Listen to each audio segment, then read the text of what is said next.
আমি আমার বোন আর আমার হাজব্যান্ড একসাথেই ঘুমাইছিলাম, মনে করেন দরজা দিয়েই ঘুমাইছি। ওই সিঁড়ির একটু আগে ও ফ্লোরের পরে পড়েছিল, তারপরে ওরে উঠেছি, দরজা দিছি, বাথরুমে গেছি, দরজা দিয়ে ওরে উঠেছি। উঠানোর পর ও একটু কথা করছিল আপা আমার অনেক কষ্ট হচ্ছে আর অনেক কুদতেছে। আমি ভাবছি তো ফ্লোরের পর অনেকক্ষণ পড়েছিল, ও তো খেয়াল করিনি। তা ফ্লোরের পর পড়েছিল এর জন্য মানে ওর অনেক ঠান্ডা লাগছে, তাই ওরকম আমি বলছি তুই ঘুমাই পড়।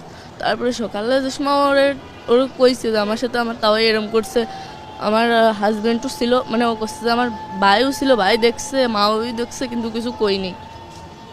তা আমি করছি, তারপরে আমি করছি আমার হাজব্যান্ডের ডাক দিয়ে কইছি যে হচ্ছে আমি কি মাগের কাছে সব কবো, এর আগেও আব্বু এরম করছে আমার সাথে। বলছে কি আমারে ধরে অনেক মারছে, আর মারে ওই ঘরের ভিতরে আটকাই থুইছিল। ঘরের ভিতরে আটকাই ধোয়ার পর মনে করেন দিনই বেলা সকালে হয়ে গেছে, তখন তো অনেক লোকজন আসে, একজন একজনের বাড়ি আসে। তারপরে সকালে সাথে সাথে ঘর খুলে দিচ্ছে, আর আমারে কইছে যাতে কিছু না কই। মনে করেন ওরে তো একবার মনে হয় কেউ টের পাইছে, জন্য ছাড়িয়ে দিচ্ছে। কইছে যে তুই যদি কিছু কোস তাহলে তোর বোনটা টের পাবেন না। মানে বাড়ির সবাই মিলে একসাথে কইছে, তাহলে সবাই মিলে যদি একসাথে এরকম করে আমি কোনে যাবো, বাড়িতে একা কারোর কাছে ফোন উঠতেছে না। তারপর বাড়ির আশেপাশের লোক আসে দেখে কি আসি এরম করতেছে, জ্ঞান হারাই ফেলছে আর কেরম মুখ দেখে যা উঠতেছে।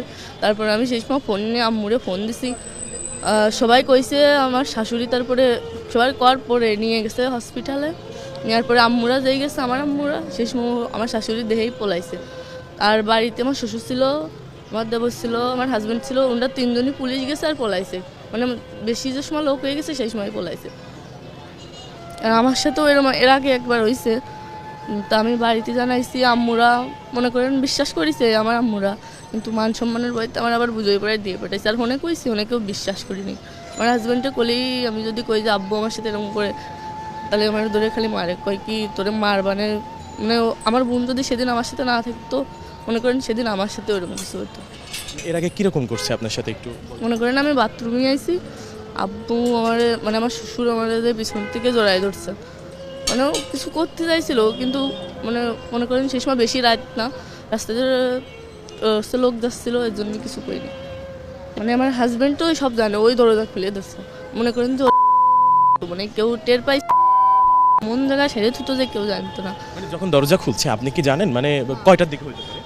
ওই আড়াইটের দিক, মানে সিঁড়ির পরই আমি ওরে পাইছি, সিঁড়ি খাওয়ার পর। হ্যাঁ জি, আমরা রাতে খাওয়ার পর তিনজন একসাথে দরজা দিয়ে ঘুমাই পড়ছিলাম।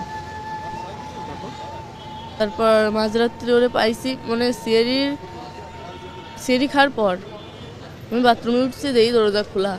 তারপরে ও করছিল যে আপা আমার অনেক কষ্ট হচ্ছে। আমি ভাবছি ফ্লোরের পর পড়ে রয়েছে, এর জন্য ওর ওরম লাগতেছে। বলছি তুই ঘুমাই পড়। সকালেও করছে আমার সাথে, তাও এরম করছে।